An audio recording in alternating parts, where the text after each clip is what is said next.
The Pulse shooting was the first mass casualty shooting story I've ever covered as a reporter, and to be honest, I never thought I would ever cover a story like that. I've seen stories like that on the news. I've watched national coverage of these horrific tragedies that have happened across the nation in the past, and I just never thought that one day I would be out there in the trenches covering something that's happening in my home city.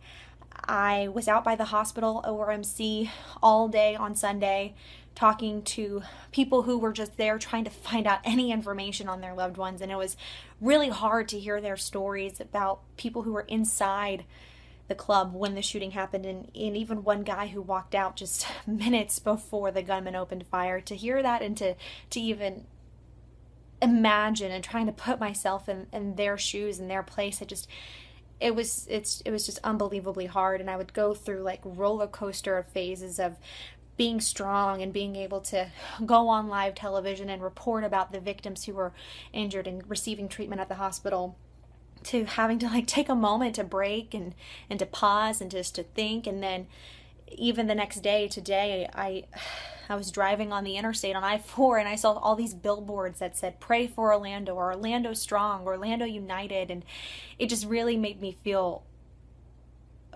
comforted to know that the community is all coming together.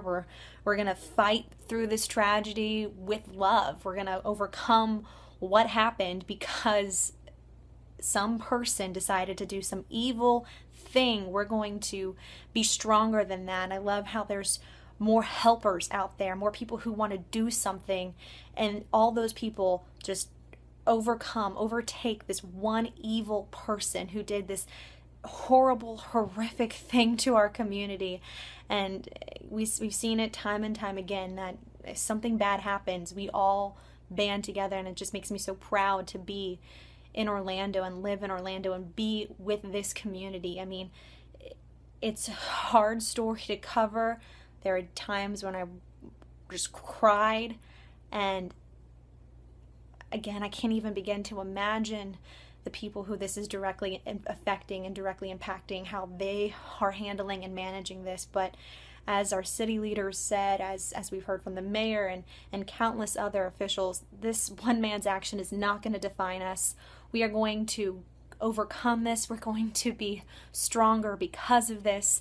And it's all about Orlando love. And I think that's something that helps me push through and tell these stories that we have to tell, and to keep you guys informed.